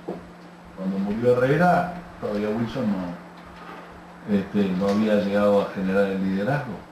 Es más, creo que era recientemente electo diputado. Y cuando tengo anécdotas con Wilson de haber podido ver, de charlar con él, yo era un muchacho joven, pero yo nunca vi un líder y un carisma y una inteligencia como la de Wilson. Y siento que la historia nos ha sido esquiva en ese sentido, porque Saravia murió, Herrera cuando llega al poder está un año, Wilson cuando hace esa lucha por la dictadura muere al poco tiempo, pagó con prisión y con proscripción su oposición, pero el orgullo que nosotros tenemos los blancos de haberlo tenido en nuestra fila no nos lo va a quitar nadie nunca. Y eso es un regalo que nos da Wilson, porque quizás si hubiera sido presidente hubiera cometido errores. Ahora no cometió errores y ni los va a cometer, y es para nosotros un santo blanco, un referente, que de alguna manera vamos y generamos esa devoción de poder siempre recordarlo 2 veces por año. Lo recordamos cuando murió y lo recordamos cuando vino en el barco. Así como recordamos a Herrera 2 veces por año. Lo recordamos cuando nació y cuando murió. Y así como vamos a Massoyer a tratar de decir que sigue vivo entre nosotros, Saravia, ¿no? Y como no olvidamos a Uribe. Pero en fin, yo resumo porque se me terminó el tiempo. Hay 2 programas de principio que para nosotros son muy importantes, que es el de 1983, a la salida de la dictadura. Todavía no había terminado la dictadura, pero habíamos tenido elecciones y habíamos ganado la dictadura en el 80, y le habíamos ganado la dictadura en los candidatos oficialistas que habían presentado en los partidos. Hicimos un programa de principio donde pone el acento en la firma del Estado de Derecho, y donde pone el acento en los acuerdos de la democracia representativa, con una ancha participación popular. Y dice algo que para mí tiene actualidad. Dice, en la actualidad se trata de encontrar un equilibrio entre responsabilidad individual, comunitaria y estatal. Un equilibrio. Yo creo que tiene vigencia eso. Y después tuve la grata tarea de participar en la redacción del programa de principio del 2006, que es el que está vigente, luego del gobierno del Partido Nacional y de Luis Alberto Lacalle, del cual nosotros estamos muy orgullosos de haber intervenido, de haber sido soldados de su gestión, en donde se habla de nacionalismo incluyente. No queremos que sea un nacionalismo xenófobo, para nosotros es una gran preocupación, sobre todo en la internacionalización que vivimos en estos tiempos, porque en Europa nacionalismo suena mal, ¿no? Y el nacionalismo pegado al socialismo suena peor. Por eso para nosotros es muy importante la instancia del nacionalismo incluyente. Hablamos del liberalismo igualitario y solidario, una concepción que dio mucha discusión dentro del Partido Nacional. Introducimos la agenda de derechos humanos, la de medio ambiente, la de desigualdad de género, la de centralización gubernamental. Y por acá yo termino tirando 2 temas para adelante, si me permite, profesor, porque estoy un poquito largo. Indudablemente el tema de la financiación de los partidos políticos es un tema que ya está en agenda, Y espero que lo resolvamos ahora y no para adelante. Hay voluntad, creo que de todos los partidos para eso. Pero el latinobarómetro dice cosas que son muy fuertes. Dice que los uruguayos del 2009 no ven a la democracia como el sistema ideal de gobierno al punto tal que en el 2009 eran el 82% que la valoraba positivamente la democracia, en el 2015 es el 76% y en el 2016 es el 68%. El 41% de los uruguayos contestó que no le importa si un gobierno no es democrático y si resuelve su problema. Cuidado. Se podrá discrepar con nosotros en todos los planteos que podemos hacer, pero somos demócratas y nos hemos jugado por la democracia y nos preocupa estas dos opiniones.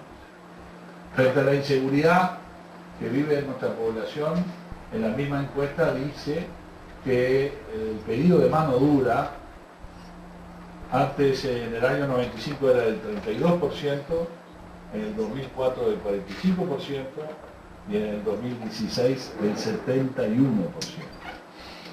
En algo estamos fallando. No culpemos a la democracia ni culpemos al pueblo. Creemos que la democracia tiene un desafío que es de ser eficaz y eficiente. Yo traje cifras que no voy a poder decir porque se me acabó el tiempo. De lo mucho que hemos puesto para la educación y de lo mucho que hemos puesto en este gobierno del Frente Amplio y los magros resultados que hemos tenido. Y acá hay un cuestionamiento a la eficacia de la democracia. La democracia, si no llega a impactar en la gente socialmente, si no impacta, si se queda en la burocracia, que muchas veces se lleva el 30 o el 40% de los recursos que nosotros votamos en la rendición de cuentas, no impacta. Y si no impacta, no llega. Y si no llega, hay descontento. Entonces, ese es un tema para hablar de partidos políticos. Y después de un titular que pongo, porque no me da el tiempo, que es las acechanzas externas que seguimos teniendo. Ya no vienen con barcos, ni con armas, ni con ejércitos, ni con bases americanas, como se pretendió hacer. Vienen en organismos multilaterales, como la OCDE, en donde lo que quieren no es tener información fiscal para perseguir el terrorismo y el lavado de dinero. La información fiscal es para que aporten a sus países. Vienen a recaudar acá. Vienen a recaudar. Y la amenaza de que no cumplamos con eso es que no tenemos inversiones y que no tenemos mercados. Esa es la mayor imposición que han tenido los países pobres, los emergentes, por las naciones más ricas, industrializadas, que como siempre, y termino, porque tendría muchas cosas para decir, como siempre se plantean lo mismo, ¿no? Acá es lo mismo de siempre, es que nosotros produzcamos materias primas baratas para que ellos no vendan tecnología cara y productos manufacturados caros. La misma ecuación de siempre. Por eso termino y culmino que me parece que es uno de los desafíos que deberíamos de estar unidos los partidos políticos.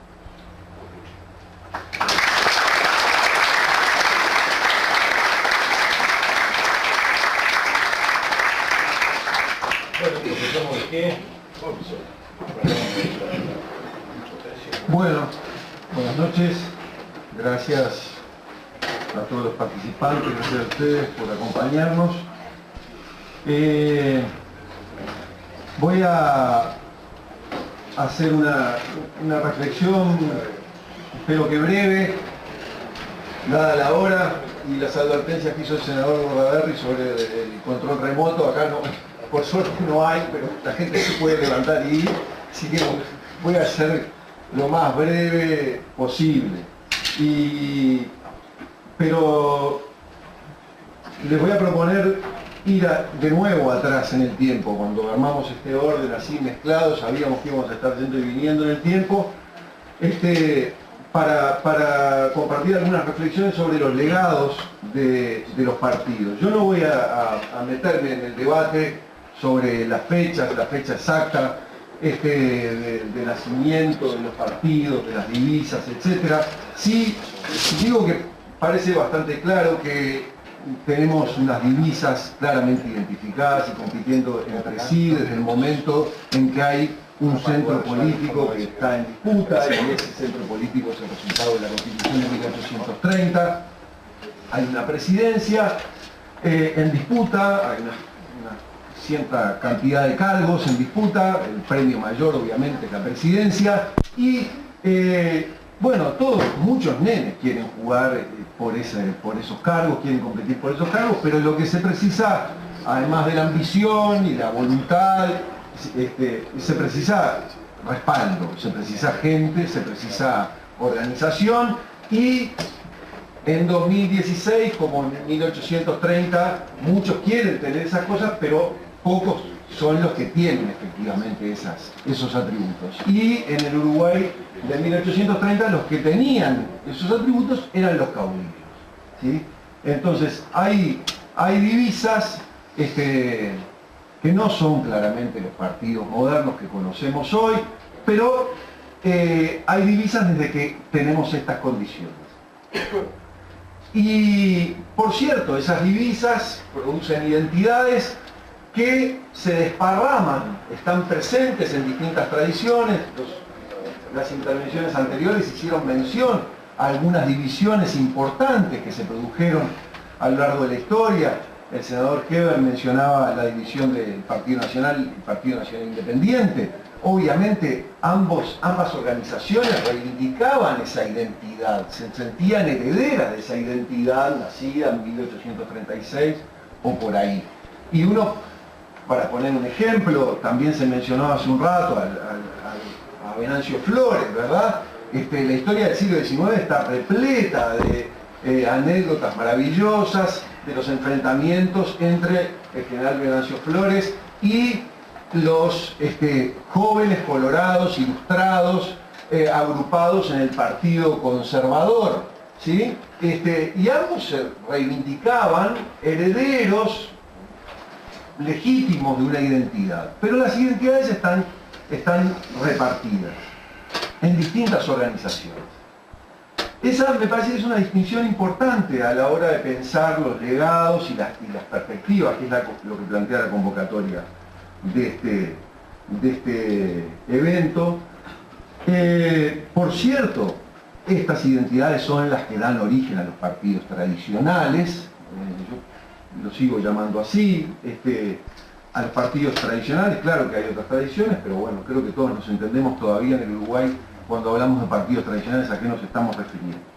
Esas identidades, sin duda, de la forma como se fueron tramitando, las formas organizativas que tomaron, definieron sin duda bueno, el formato y la dinámica de la competencia de nuestro sistema de partidos, del sistema de partidos uruguayo durante la mayor parte de la historia de este país, sin duda. Así que son muy importantes y es muy importante, creo, la reflexión que hagamos sobre esas identidades y esos partidos. Yo quiero detenerme en algunos eventos y en algunos procesos del siglo XIX que marcan las tensiones entre identidades y organizaciones. Porque creo que son esas tensiones, la forma en la que se tramitaron esas tensiones, creo que tienen mucho que ver con el resultado, que es el sistema de partidos que tenemos más o menos desde el principio del siglo XX en adelante, y por tanto con la democracia política que ya se mencionó, digamos, acá como uno de los aportes significativos de estas organizaciones. En primer lugar, yo quiero invitarlos a poner un poco el foco de atención sobre una característica que tiene la relación o las relaciones entre estas identidades, divisas y organizaciones a lo largo de todo el siglo XIX. Me parece que con mucha frecuencia creemos bueno, es un hecho natural. Estas organizaciones crearon las instituciones que tenemos hoy, y bueno, fue un proceso al principio un poco convulsionado, pero después las cosas se encauzaron y funcionaron. Y yo creo que no estamos captando la complejidad y la importancia que tuvo ese proceso para todo lo que va a venir después hasta nuestros días, sino llamamos la atención sobre algunas características que tiene ese proceso. Yo creo que una característica saliente que tiene ese proceso y que debemos mirar con mucha atención es que si algo comparten la enorme cantidad de partidos, fracciones, clubes, asociaciones políticas que se crean durante la mayor parte del siglo XIX, es que la mayor parte de ellas nacidas de la tradición de estas identidades blancas y coloradas, es que paradójicamente la mayor parte de estas organizaciones y de sus voceros critican a los partidos, tienen una visión muy crítica de los partidos. Son organizaciones que se construyen desde una visión muy negativa de los partidos. Claramente desde los orígenes, ¿verdad? Cada uno de estos clubes, fracciones, partidos se ve a sí mismo como ahora sí la organización de la unidad, ¿no? Ahora nosotros somos los que vamos a construir la unidad. La unidad, ¿cómo se construye? Dejando por fuera a los que están en contra de la unidad. Sin que sea demasiado evidente para todos que lo único que eso está produciendo es más partidos, ¿sí? Lo único que eso está produciendo son más partidos. Hay una corriente muy fuerte a lo largo de todo el siglo XIX de rechazo hacia los partidos. Entonces la construcción esta de la que estamos hablando, tan perdurable, hay que evaluarla también desde la perspectiva de todos los desafíos, desde provenientes en muchos casos de figuras muy relevantes, surgidas de esas identidades, que cuestionan, que rechazan a los partidos. Yo creo que prácticamente no debemos encontrar a lo largo de todo el siglo XIX algún actor político relevante surgido de las identidades blancas y de la identidad colorada que en algún momento, por más o menos tiempo y con más o menos intensidad, no haga una expresión pública de rechazo, ya no hacia el partido de los adversarios, sino hacia la identidad en la que él se formó. Y esto ahora me parece una cosa como bastante obvia, pero cada una de esas acciones representó desafíos a estas identidades. Y estas identidades sobrevivieron a estos desafíos. Y sobreviven hasta el día de hoy. Y fueron desafíos muy relevantes porque surgieron de actores políticos muy relevantes. Muy relevantes. Uno no puede entender la aparición de la Unión Liberal, del Partido Radical, del Partido Constitucional y ver su conformación, en muchos casos con dirigentes que venían de la identidad blanca y de la identidad colorada, no lo puede entender si no lo mira en esta perspectiva. Una perspectiva que es la del rechazo hacia los partidos. Y esto es bastante paradójico. El siglo XIX está lleno de estas paradojas, por eso es tan entretenido, a mi juicio, capaz soy un nerdo perdido, pero por eso yo creo que es tan entretenido el siglo XIX en Uruguay. Está lleno de esas paradojas, ¿no? De motines que se organizan para poner fin a la guerra civil, de atentados que se planean para terminar con la violencia política, etcétera, etcétera. Está lleno de esas paradojas. Yo creo que las identidades que dan origen a estos partidos tuvieron que lidiar con por lo menos tres objeciones. Siempre estas enumeraciones son caprichosas, yo veo como tres objeciones potentes y que van a lograr superar. En primer lugar, la resistencia genérica a la idea de los partidos, ¿sí? Tan extendida a comienzos del siglo XIX entre las élites de todas partes del mundo, ¿sí? De todas partes. La idea de que los partidos en general son una patología en los sistemas políticos, un problema, algo que se debe evitar, y que para eso alcanza autoridad, ciertos recursos de autoridad, de poder, para unir y de esa forma impedir los intereses menores, el faccionalismo, ¿no? El faccionalismo, la acusación recurrente, ¿verdad? Los intereses personalistas, esa es una visión. En eso el Uruguay no es muy original. Si hay una originalidad es el arraigo que tienen esta visión crítica de los partidos. Digamos que la visión crítica de los partidos sigue vivita y coleando bien avanzado del siglo XIX, en las últimas décadas del siglo XIX, cuando la verdad es que ya había a disposición ejemplos en la región y fuera de la región, obviamente, de sistemas políticos que convivían sin mayores problemas con partidos establecidos. Entonces, si hay una originalidad en ese sentido, es como de qué arraigado, cuánto arraigó esta idea de que los partidos eran un problema. El segundo aspecto que quisiera mencionar es, bueno, ya el del rechazo específico a los partidos políticos que de alguna manera nos tocaron en suerte. Estos partidos políticos son especialmente problemáticos, y todo el que haya leído algo de la historia del siglo XIX sabe que en las facturas que se les pasan a los partidos están todos los males, todas las plagas que haya sufrido este país en algún momento, ¿no? La inestabilidad política, la anarquía, que es el término que se usó tantas veces, la guerra civil, la ruina económica, la amenaza de la integridad nacional, todo era culpa de los intereses de estos partidos.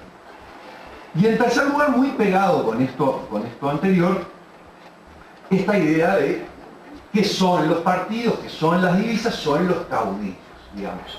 Nosotros tenemos problemas con estos partidos en particular porque resulta que están en manos de unos tipos ingobernables, ¿sí?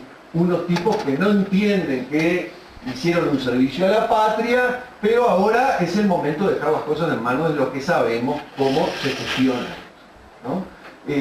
Ya está, ustedes ya cumplieron, pero ahora dejen todo en nuestras manos. Que es una visión, tampoco es original del Uruguay, una visión elitista de la política, muy de la época, ¿verdad? Muy de la época. Las identidades entonces como creación, como invento de estos caudillos, que lo único que hacen es como enmascarar ambiciones personales. Quiero referirme un poquito a cada una de estas tres cosas. Sobre el primer punto, el rechazo genérico a los partidos. Ya dije que las élites uruguayas compartieron las aprehensiones típicas de la época, solo que las compartieron, las sostuvieron probablemente por más tiempo que otras élites.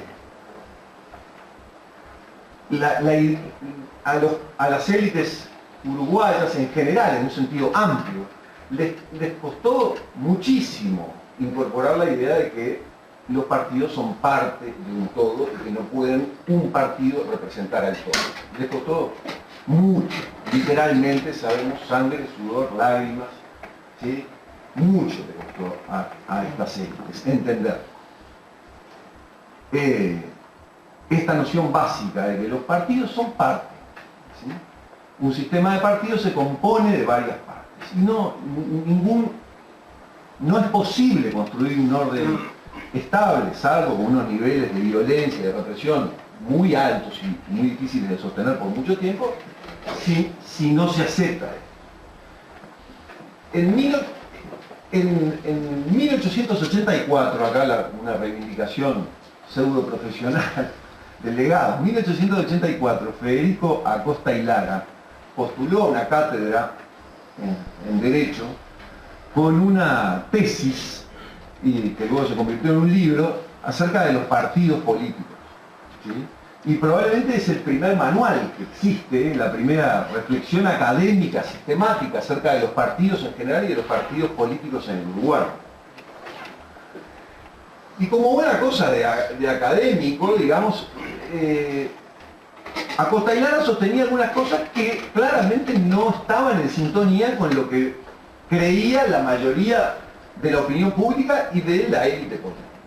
sostenía que lejos de ser una patología, los partidos en general eran necesarios, ¿sí? Que era necesario que existieran partidos. Creía que era necesario partidos que se vean a sí mismos como parte. Decía, bueno, un partido del Estado es un problema, ¿sí? Es un problema. Si un partido pretende la representación de toda la comunidad y lo hace controlando el aparato del Estado, eso es un problema. En tercer lugar, Acosta y Lara sostenía algo todavía más original, decía, nosotros no creemos que nuestros partidos tradicionales son cosas muy raras, desviaciones de la naturaleza. Decían, no, miren, sepan, es verdad, estos partidos compiten por el poder. Están disputándose parcelas de poder. Sepan que eso es lo que hacen los partidos en el mundo, en los países que nosotros consideramos de referencia, en los que nos queremos mirar, en los que nos gusta mirar. Eso es lo que hacen los partidos compiten por el poder, bajo ciertas reglas. Y cierro entonces sobre este primer punto. Hay una oposición genérica muy fuerte. La visión de Acosta y Lara es una visión marginal, es un académico especulando, ¿sí? Es un académico especulando. En el resto de la sociedad, las élites políticas siguen convencidas que los partidos son malos, salvo el que yo voy a crear, que va a ser el partido de la unidad, y que no va a dar cabida a ambiciones personales, etc. En relación a los partidos tradicionales, las críticas, segundo grupo de críticas, ¿no? Estos partidos que a nosotros nos tocaron en ¿no? ¿Qué pasa? ¿Qué se decía? Bueno, ya mencioné, son los culpables de todo. Pero,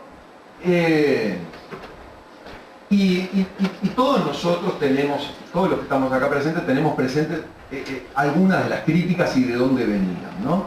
La idea de que son los doctores, la élite doctoral, que desconfía de estas organizaciones. Sí, es verdad, todos pensamos en el periodo de la fusión, pero es importante tener claro que las visiones críticas sobre los partidos, y sobre los partidos tradicionales y sobre estas identidades blancas y coloradas, ya están muy extendidas antes de la Guerra Grande.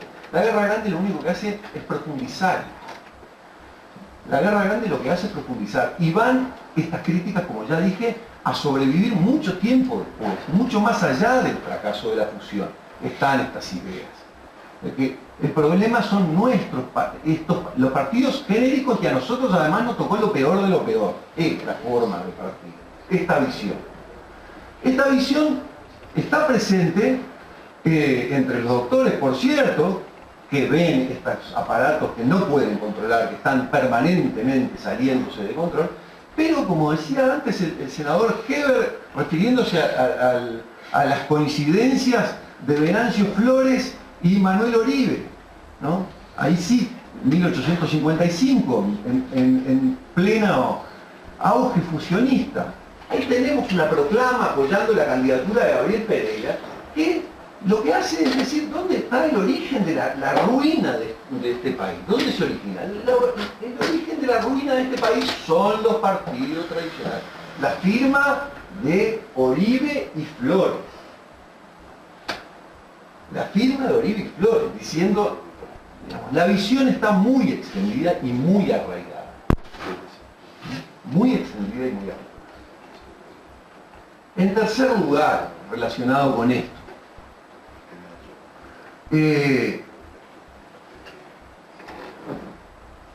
los partidos, ya lo dije al inicio, las divisas fueron canales de participación. Fito, yo nunca le había escuchado esa expresión de fueron el primer sistema de cuidado, también fue ¿sí? El primer sistema de cuidado. Se construye legitimidad. ¿Sí? Nuestros jefes militares que dieron origen a estas divisas serían tipos muy simpáticos en algún caso, en otros no, pero lograban conectar con necesidades y lograban resolver necesidades muy, muy concretas. En algún curso de esta facultad leemos un texto de Pibel Devoto, sí, un texto de Pibel, donde se da cuenta de los reclamos que recibía Juan Antonio Lavalleja ya durante el periodo del gobierno provisorio, de productores rurales que recibían amenaza de desalojo y tenían títulos precarios de la época artiguista. Siempre les hago esta misma pregunta. Bueno, se dirigían a Lavalleja porque era abogado, ¿verdad? Para que los defendiera en tribunales, ¿no? Les digo, bueno, la mayoría saben que no. Se dirigían porque es la autoridad, es el poder, es la protección. Y ahí radica la legitimidad. Y este es un problema para las élites urbanas, más educadas de la época. Este es un problema al que no le encuentran solución. Y la verdad es que la historia del siglo XIX uno la puede leer en clave de ensayos, de alternativas, tratando de buscar soluciones ahí. ¿Sí? ¿Qué soluciones hay a estos cortes? ¿Sí? Doctores, caudillos, urbanos, rural, élites económicas, cuando empiezan a configurarse élites económicas que tienen cierto peso, ¿sí? Porque la revolución y las guerras civiles fueron máquinas de fundir generaciones y generaciones, ¿sí? Apuestas equivocadas, terratenientes que apostaban por un caudillo y las cosas salían mal, eso traía la ruina. Entonces, toda la historia del siglo XIX se puede leer en esta clave, en la clave de cómo hacemos calzar aspiraciones, expectativas con esta realidad heredada. Y este es el punto en el que quiero detenerme. Este no es un fenómeno nuevo. Si hay caudillos con enorme arrastre popular, esto viene de atrás en el tiempo. Esto viene de atrás en el tiempo. Entonces, las divisas podemos decir que surgen en 1836. Pero este fenómeno de participación política, una forma peculiar de incorporación política, claramente no es la primera incorporación de la que hablamos cuando pensamos en las primeras décadas del siglo XX, la incorporación con ampliación del sufragio, ¿sí? No es esa forma. Pero sin duda estas identidades crearon la primera incorporación, y es una incorporación muy temprana, bastante masiva, y es una incorporación que nos diferencia de otros países de la región. Entonces tenemos élites más que divididas, débiles. Yo creo que están divididas porque son débiles, y entonces están sin un Estado que les dé protección, y muy lejos de tener un Estado, están apostando sus fichas a caudillos, probablemente con afinidades personales, de ideas, etc., pero están apostando sus fichas a los caudillos. Tienen élites divididas, ¿sí? Porque son muy frágiles. No es el caso argentino, que hay identidades que prefiguran la división de las élites. No, en el caso uruguayo son muy débiles y por eso están divididas. Y eso se combina con una muy temprana activación política de los sectores populares, que mete estos actores en la contienda. ¿Sí? Eso es lo que explica que nosotros en realidad no tengamos lo que en ciencias sociales, en la ciencia política y en la sociología política latinoamericana se ha denominado regímenes oligárquicos clásicos del tipo que podemos identificar perfectamente en la mayor parte de los países de América Latina. No tenemos eso. Y probablemente para una parte de estos actores, ese es un drama. Cuando están pidiendo un partido de la unidad y el orden, probablemente algunos de estos están pidiendo eso. Pero es incompatible con el todo. Creo que si hay un aprendizaje, es el aprendizaje de que estas identidades, en el siglo XIX me estoy refiriendo, es el aprendizaje de que estas identidades son persistentes, hoy diríamos resilientes, ¿sí? Resisten a todo, ¿sí? Resisten a todo. Es difícil imaginar una andanada, hoy diríamos mediática, más fuerte que la que se produce al final de la Guerra Grande en contra de las divisas, en contra de los caudillos. Es difícil imaginar un consenso en todos los niveles, más intenso que ese. Y sin embargo, las identidades porfiadamente sobreviven. ¿Por qué? Porque tienen unas raíces que vienen de atrás en el tiempo, ¿sí? Y que canalizan la participación popular como no era frecuente en el resto de América Latina. ese aprendizaje es el que termina traduciéndose en arreglos institucionales. Digamos, a Luis Eduardo González, como una especie de homenaje brevísimo, a Luis Eduardo González le gustaría decir, estos bichos, se refería así, ¿no? Este bicho, los partidos, estos bichos vinieron para quedarse, no iban a desaparecer. No iban a desaparecer. Así que todos los jugadores tienen que aprender a jugar con estos bichos. Tienen que aprender a jugar con estos bichos. Por eso tenemos el carácter fraccionalizado de los partidos. En los partidos tiene que haber lugar para todos. Tiene que haber lugar para doctores, para caudillos, tiene que haber lugar para la élite ilustrada, tiene que haber lugar para los sectores populares. Y los partidos logran hacer eso y logran convertir eso en reglas de juego que dan garantías para ello. Y ese creo yo que es una de las claves que explica esa persistencia, esa resiliencia enorme. Yo creo que hemos estado a la altura de la celebración que nos ha convocado y también estuvimos lejos de cualquier autocomplacencia. Me parece que ha sido una noche interesante, que da para pensar y para seguir pensando. Les agradezco a todos la presencia y les agradezco especialmente a ustedes.